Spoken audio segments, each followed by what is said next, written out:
다음 달부터 뉴욕시 소기업들은 구인 광고 시 꼭 급여 범위를 명시해야 합니다. 한국 파리바게뜨 제빵 공장에서 한 여성 노동자가 기계에 끼어 숨지는 사고가 발생한 이후 불기 시작한 불매 운동이 미국으로까지 확산됐습니다. 미국의 인플레이션이 좀처럼 잡히지 않고 있습니다. 지난 9월 물가 지수도 전년 동월 대비 6.2% 상승해 연준의 네 번째 자이언트 스텝에 무게가 실리고 있습니다. 맥도날드가 인플레이션의 영향으로 저소득층 소비자에서 점유율을 늘리고 있습니다. 맥도날드는 3분기 매출에서 호실적을 기록했습니다. 미국의 대중지 뉴포스트의 공식 트위터 계정이 내부 직원에 의해 해킹당한 후 암살을 선동하는 게시물이 무더기로 올라와 한바탕 소동을 겪었습니다. 뉴욕, 뉴저지, 커네리컷 일원의 단풍 구경 시즌이 앞으로 딱 7일 동안 피크 타임인 것으로 나타났습니다. 어디로 가면 가장 화려한지 알아봤습니다. 현재 뉴저지 전역에 걸쳐 ATM 현금 인출 사기가 벌어지고 있습니다. 현재까지 보고된 피해 고객은 약 30여 명으로 모두 PNC 뱅크에 계좌를 두고 있습니다.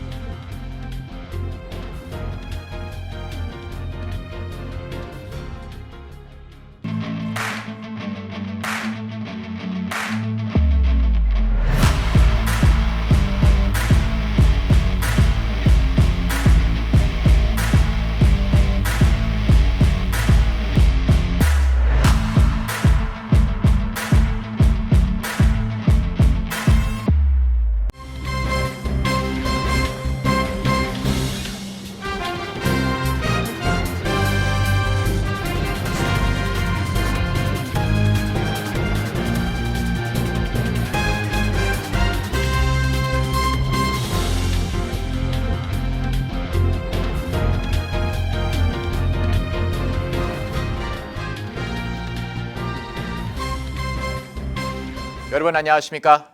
KBTV 뉴스9 이창원입니다. 다음 주 월요일인 내달 1일부터 뉴욕시에 소재한 소기업들이 구인 광고를 내려면 급여 범위를 명시해야 합니다. 파트타임으로부터 전문직까지 모든 인력 채용 시에 적용됩니다. 오늘의 첫 번째 소식 홍찬우 기자가 전합니다. 지난 4월 뉴욕시 의회는 4인 이상 규모의 기업은 채용 과정에서 급여를 공개해야 한다는 내용의 연봉 공개 조례 수정안을 통과시켰습니다. 앞서 뉴욕시의회 인권국이 발표한 급여 공개와 관련한 가이드라인에 따르면 4인 이상 규모 기업은 채용 공고에 연봉 범위를 공개해야 하는데 주의할 점은 급여 범위를 넓게 잡는 것은 가능하지만 최대 급여만 공개하는 것은 안 된다는 것입니다. 협상 가능성이 없는 시급제 일자리일 경우 정확한 시급을 구인 광고에 포함해야 합니다. 즉, 식당 설거지 업무 등 파트타이머에서 기술, 금융 전문직까지 모든 인력 채용 시에 급여 범위가 명시돼야 합니다. 그런데 시인권국은 해당 조례안 시행에 대해 적극적으로 홍보하지 않고 있어 많은 업주들이 이 규정을 모르고 있는 데다 위반 시 처벌 규정도 모호해 정착되는 데엔 상당한 시간이 걸릴 것으로 보입니다. 규정을 위반한 경우 30일간 시정기간을 준다는 점, 벌금도 명확히 공표되지 않았다는 점도 아직 많은 업주들이 긴박감을 느끼지 않는 이유입니다. 다만 일부 로펌에선 최대 25만 달러까지 벌금이 매겨질 수 있다고 경고하고 있습니다. 그나마 은행 등 규모가 큰 기업에선 규정을 파악하고 있었지만 스몰 비즈니스, 자영업주가 많은 대부분의 한인들은 대체적으로 난감하다는 반응입니다. 지원자 수준에 따라 연봉은 협의가 이뤄지는 경우가 많고 공고만 보고 박탈감을 느끼거나 연봉 인상을 요구할 기존 직원에 대한 우려도 있기 때문입니다. 이에 이러한 규정이 오히려 채용 과정을 불투명하게 만들 수 있고 아름아름 채용하는 경우가 더 많아질 것이라는 추측도 나오고 있습니다. KBTV 뉴스 홍찬호입니다. 한국의 파리바게뜨 제빵 공장에서 23세 여성 노동자가 기계에 끼어 숨지는 사고가 발생해 불매 운동이 거세게 일고 있죠. 미국에서도 한인 사회를 중심으로 파리바게뜨 보이콧 바람이 일고 있습니다. 자세한 소식 김은지 기자가 전합니다. 지난 15일 한국 SPC 그룹 계열사인 파리바게뜨의 협력회사 공장에서 23세 여성 노동자가 소스 교반기를 가동하던 중 기계에 상반신이 끼어들어가 사망하는 사건이 발생했습니다. 문제는 사고 발생 직후 공장 측이 계속해서 기계를 가동해 작업을 이어간 점, 다음 날 사과가 아닌 런던 1호점 개점을 홍보한 점, 고인의 빈소에 조문객 답례품으로 쓰라며 빵을 상자째 보낸 점, 며칠 뒤 다른 SPC 계열 공장에서도 손가락 절단 사고가 발생한 점 등이 온라인상에 전파되면서 소비자들의 공분을 샀습니다. 이어 미주 한인들 사이에서도 트위터, 인스타그램 등 SNS를 통해 영어로 번역된 기사를 공유하고 보이콧 페리스 바게트를 쓰며 불매 운동에 나서고 있습니다. 토니 최 씨는 트위터명을 토니 최는 파리바게뜨를 보이콧하는 중이다라고 바꿨습니다. 28일 기준 현재 그의 트윗은 1만 7천 번 넘게 리트윗됐습니다. LA와 샌프란시스코 등 북가주를 중심으로 뉴욕시, 댈러스, 필라델피아 등에서도 보이콧 운동이 시작됐습니다. 샌프란시스코 지역 매체 SF게이트나 온라인 매체 바이스 통신 등도 사건을 보도하면서 한국 트위터에서 SPC 보이콧, SPC 킬러 컴퍼니, 불매 운동 등의 해시태그가 사용되고 있다며 지역 주민들은 거주진의 파리바게트 매장들을 피할 것을 권유받고 있다고 전했습니다. 미주 지역의 일부 파리바게트 매장들은 해당 사건을 인지하고 있으며 아직 이로 인한 피해는 없는 것으로 전해졌습니다. 파리바게트는 한국 내 3,600여 곳을 포함해 전 세계 4,000여 개 매장을 보유하고 있으며 이 중 미국에는 150여 개의 점포를 두고 있습니다. 경제 전문지 프랜차이즈 타임스에 따르면 파리바게트의 미국 지점 매출은 프랜차이즈 500개 중 글로벌 매출 순위 25위를 차지할 정도로 규모가 큽니다. KBTV 뉴스 김은지입니다. 인플레이션 측정치가 지난 9월에도 고통스러울 정도로 높은 수준을 유지했습니다. 지난 9월 미국의 물가는 전년 동월 대비 6.2% 상승했습니다. 박준호 기자의 보도입니다. 오늘 미 상무부는 9월 개인 소비 지출 가격 지수가 전년 동월보다 6.2%, 전월보다 0.3% 각각 상승했다고 발표했습니다. 전년 동월 대비 상승률과 전월 대비 상승률 모두 8월과 같았습니다. 미국의 물가 오름세가 여전히 높은 수준을 유지하고 있는 것으로 나타나면서 미 중앙은행인 연방준비제도가 공격적인 금리 인상 기조를 유지하는 데 힘이 실릴 것으로 보입니다. 연준이 가장 주목하는 물가 지표인 에너지와 식료품을 제외한 근원 PCE 가격 지수는 전년 동월보다 5.1%, 전월보다 0.5% 각각 올랐습니다. 전월 대비는 8월과 같았지만 전년 동월 대비 오름폭은 8월보다 커졌습니다. 다만 인플레이션에도 불구하고 9월 미국의 소비자 지출은 전월보다 0.6% 증가했습니다. 소비자들은 자동차와 식료품, 의류, 처방약 등의 더 많은 소비를 한 것으로 나타났습니다. 가파른 물가 상승에도 불구하고 미국 소비자들의 지출이 늘어난 것은 근로자들이 받는 급여가 그만큼 뒷받침을 해주기 때문으로 분석됩니다. 3분기 고용비용 지수는 1.2% 상승해 2분기와 비슷한 수준을 유지했습니다. 3분기 급여 상승률은 전분기 대비 1.3%, 전년 동기 대비 5.1% 각각 상승했는데 일각에선 임금 상승이 현재 정점에 달했을 가능성에 주목하고 있습니다. 이 같은 결과에 따라 연준이 내주 열리는 11월 연방공개시장위원회 정례회의에서 4연속 자이언트 스텝을 단행할 것이라는 데 무게가 실리고 있습니다. 연준은 이미 3회 연속 기준금리를 0.75%포인트 인상하는 자이언트 스텝을 밟았고 다음 주에도 네 번째 인상을 단행할 것으로 예상됩니다. 12월부터 연준이 속도 조절에 나설 것이라는 관측이 나오지만 인플레이션이 좀처럼 잡히지 않을 경우 속도 조절의 시기도 늦춰질 것으로 예상됩니다.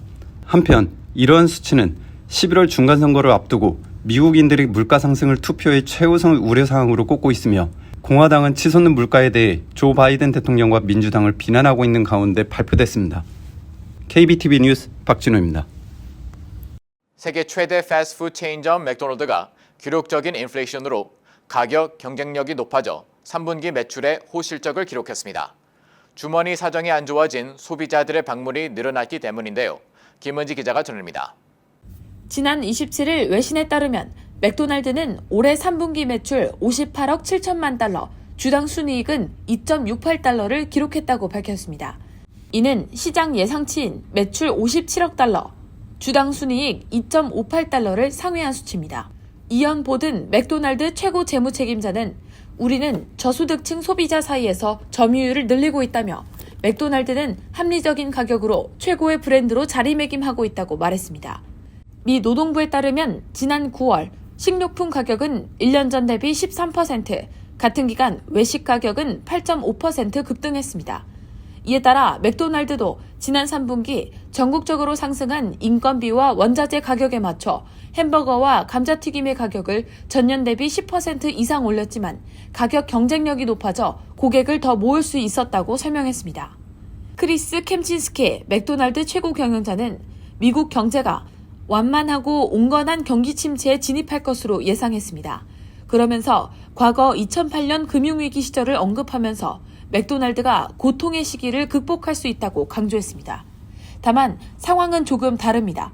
2008년 금융위기 당시 맥도날드는 1달러 메뉴를 팔고 맥카페를 주력으로 내세웠지만 현재는 재료비와 인건비 상승에 직면했습니다. 또 소비자의 주문 패턴이 배달로 옮겨가면서 대응해야 하는 상황입니다. 맥도날드는 전 세계적으로 20만 명 이상의 직원과 4만 개 이상의 지점을 보유한 세계 최대 규모의 패스트푸드 체인점입니다. 맥도날드의 주가는 실적 발표 이후 전장 대비 3.31% 상승한 265.11달러로 거래를 마쳤습니다. KBTV 뉴스 김은지입니다. 미국의 대중지 뉴욕포스트의 인터넷 사이트와 공식 트위터 계정으로 조 바이든 대통령 등에 대한 암살 선동 게시물이 무더기로 올라와 한바탕 소동이 일어났습니다. 게시물을 올린 사람은 다름 아닌 뉴욕포스트 내부 직원으로 알려졌는데요. 이에 대한 파장보다 소식을 접한 독자들의 반응이 더 굴욕적이라는 지적입니다. 박진호 기자입니다. 280만 명이 넘는 팔로워를 보유한 뉴욕포스트의 공식 트위터 계정이 자사 직원에게 무단 도용당하는 사건이 발생했습니다. 해당 직원은 차별적, 폭력적인 내용의 게시물을 무더기로 게시했는데 그중엔 조 바이든 미국 대통령과 알렉산드리아 오카시오코르테스 미 하원 의원의 암살을 부추기는 글이 포함된 것으로 알려졌습니다. 또 뉴욕주지사 선거에 출마한 공화당 후보 리젤딘이 흑인인 에릭 애덤스 뉴욕시장을 원숭이로 불렀다는 가짜 뉴스와 함께 그레그 에벗 텍사스 주지사가 불법 이민자에 대한 사살 명령을 내릴 것이라는 내용도 포함됐습니다. 뉴욕포스트 측은 회사 계정을 무단 도용한 문제의 직원은 해고했다고 전하며 목요일 오전 늦게서야 악성 트윗들을 삭제 조치했습니다. 그러나 뉴욕포스트의 소동은 곧 조롱감이 됐습니다. 뉴욕포스트의 차별, 혐오적인 내용이 평소랑 비슷했다는 반응입니다. 영국 일간 가디언은 뉴욕포스트의 소식을 전하며 호전적이고 우파 성향인 미디어 재벌 루퍼트 머독이 소유한 매체인 만큼 공화당을 올려치고 민주당을 깎아내리는 헤드라인을 다는 건 이례적인 일이 아니다라면서도 하지만 목요일 아침에 올라온 헤드라인들은 도가 지나쳤다고 썼습니다. 허핑턴 포스트의 편집자 필립 루이스도 평소랑 별 다를 바가 없어서 계속 스크롤을 내렸다는 트윗을 게시했습니다. 정치 조직 민주당을 점령하라의 편집장을 맡은 클린트 스턴은 해킹당한 뉴욕포스트 독자 대부분 차이 구별 못해라고 논평했습니다. 한편 이번 허위 게시글의 저격 대상이 된 캐시오출 주지사 측 대변인은 뉴욕포스트 측은 당장 이 부끄러운 콘텐츠가 어떻게 공개됐는지 설명해야 한다며 뉴욕포스트 측에 해명을 요구했습니다. KBTV 뉴스 박진호입니다. 가을엔 빨갛고 노랗게 물든 단풍 구경을 빼놓을 수가 없죠. 뉴욕 뉴저지 커네티컷 1호는 딱 다음 주까지 적기라고 하는데요. 힘들고 바쁜 와중이지만 이번 주말에 가족, 친구들과 한번 시간 내서 예쁜 단풍 놀이와 함께 시원한 가을 공기를 마셔보는 것도 좋을 것 같습니다. 어디로 가면 좋을지 김은지 기자 전합니다. 이번 가을은 미 북동부 전역에 기록적인 가뭄으로 인해 화려한 색상의 단풍 명소를 찾는 것이 더 까다롭습니다. 물이 부족한 나무는 스트레스를 받아 평년과 같은 짙은 단풍 색상을 내지 못하기 때문입니다. 또 단풍은 피크타임 약 1주에서 최대 2주간 진한 색상을 띠다 떨어져 버리기 때문에 적절한 시기에 맞춰 다녀오는 것이 좋습니다. 뉴욕 뉴저지 커네티컷 1원의 경우 11월 첫째 주까지가 올해 최고의 단풍을 구경할 수 있는 적기인 것으로 나타났습니다. 먼저 뉴욕의 경우 뉴욕시 인근 센트럴 뉴욕 주변 북부 지역은 이미 피크타임이 지난 상태입니다. 특히 11월 1일까지 뉴욕시 전 지역과 뉴욕시 바로 위에 있는 허드슨 밸리까지는 화려한 단풍 구경이 가능합니다. 집 주변은 물론 브루클린에 위치한 보테닉 가든이나 곳곳에 히스토릭 파크, 스테이트 파크, 호수가 근처이거나 농장 등에 심어진 나무들에서 쉽게 볼 수 있습니다. 뉴저지의 경우 뉴욕과 펜실베니아와 인접해 있는 원티지와 몬데그 타운십을 제외하고 거의 모든 지역이 붉게 물들어 있습니다. 주 전역을 가로질러 어디든 쉽게 찾아볼 수 있습니다. 뉴저지 남부의 경우 피크타임까지 약 일주의 시간이 더 있지만 중부와 한인들이 밀집해 있는 북부의 경우 다음 주 수요일만 지나도 일부 지역은 피크타임이 지날 것이라는 관측입니다. 커네티컷주의 상황도 다르지 않습니다. 북부 일부 지역을 제외한 거의 모든 지역에서 피크타임의 단풍을 구경할 수 있을 것으로 보입니다. 다만 뉴욕과 인접해 있는 그리니치나 스탠퍼트 지역과 뉴헤이븐, 노스 브랜포드의 경우 피크타임까지 약 1주간의 여유가 더 있을 것으로 보입니다. 커네티컷의 경우 며칠 안으로 약 65% 이상 지역에서 단풍이 지기 시작할 것으로 관측됐기 때문에 서두르는 것이 좋습니다. KBTV 뉴스 홍찬호입니다.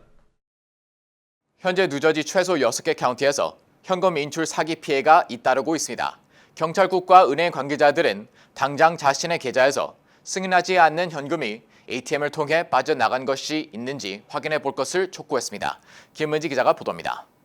뉴저지 사우스 브런즈윅 경찰은 관할 구역 내에서 최소 5명의 ATM 현금 인출 사기 피해자가 확인된 뒤 대규모 사기 범죄로 수사 방향을 전환했습니다. 5명 모두 PNC 뱅크에 계좌가 있는 고객이었습니다. 금요일 아침 기준 관련 신고를 접수한 피해 주민 수는 최소 6개 카운티에 걸쳐 30여 명으로 빠르게 증가했습니다. PNC 뱅크 측은 뉴저지 전역 고객들을 대상으로 ATM 사기에 대해 경고한 뒤 당장 계좌에서 승인 없이 빠져나간 현금이 있는지 확인해 볼 것을 촉구했습니다. PNC 뱅크 측은 현재 자체 조사에 들어갔으며 피해 건당 1일 ATM 현금 인출 한도 내외인 약 300불에서 400불 선이라고 설명했습니다. 만약 계좌에서 의심스러운 ATM 거래 내역이 있거나 사기 행위를 목격했다면 카드 뒷면에 있는 번호로 전화할 것을 당부했습니다. 경찰은 사기범들의 범행 수법이 매우 치밀하다고 말했습니다. 범행이 이뤄진 ATM 기기에는 해킹을 위한 장치가 부착돼 있었습니다.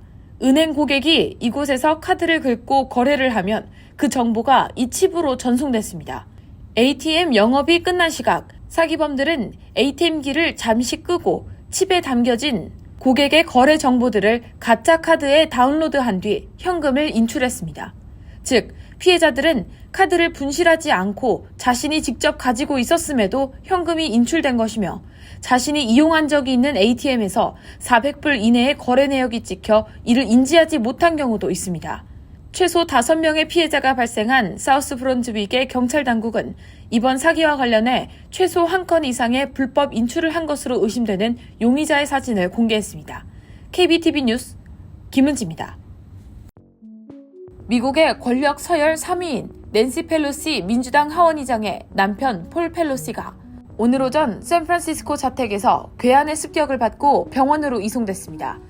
펠로시 의장 대변인 드류 한밀은 이날 성명을 통해 오늘 오전 괴한이 펠로시 의장의 자택을 침입해 그녀의 남편을 공격했다며 범인은 현재 체포됐고 범행 동기를 조사 중이라고 밝혔습니다.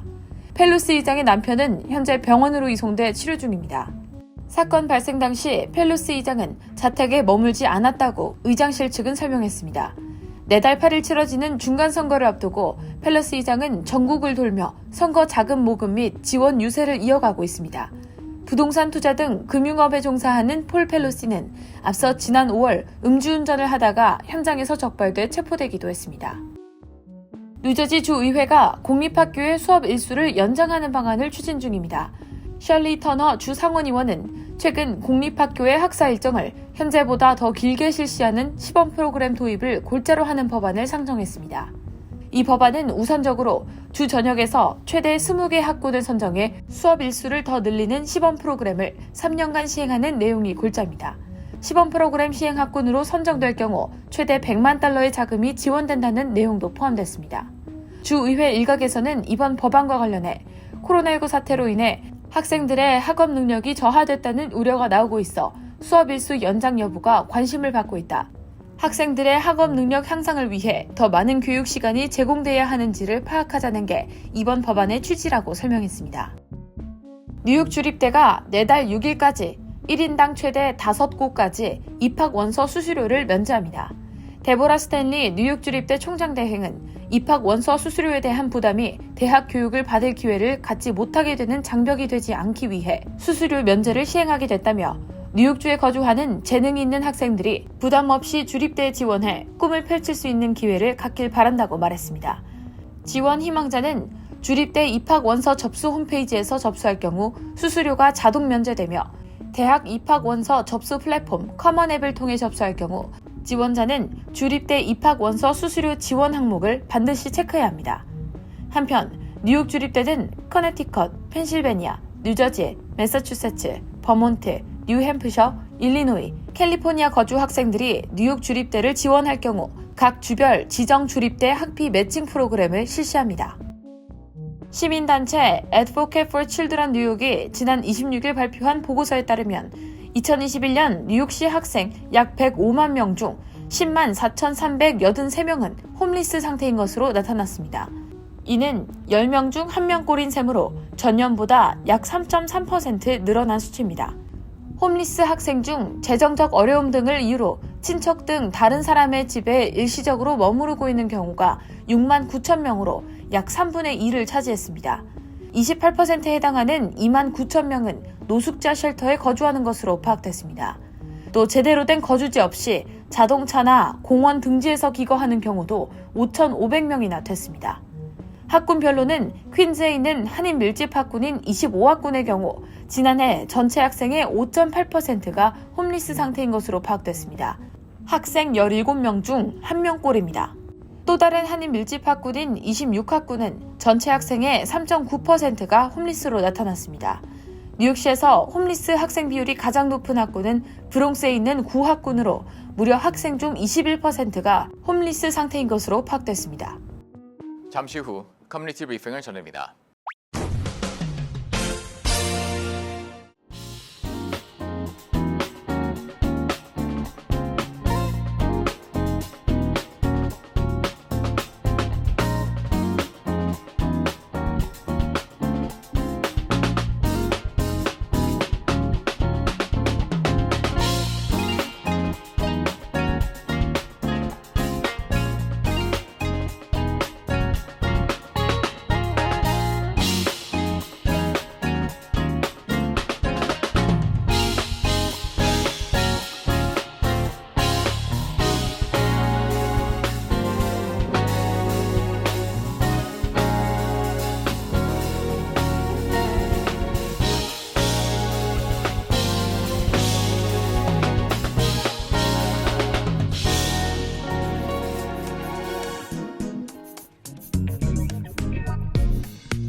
이어서 환율과 증시 전합니다.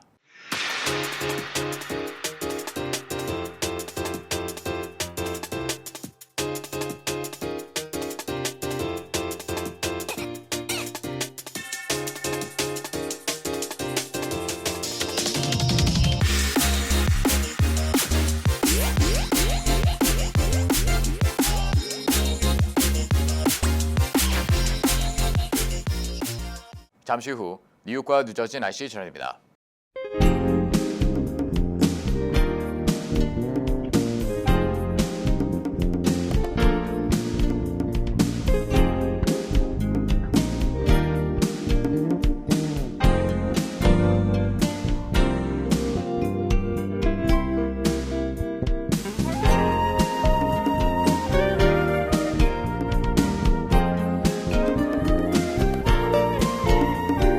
KBTV 뉴스9 마칩니다. 오늘도 시청해주셔서 감사합니다. 편안한 밤 보내시기 바랍니다.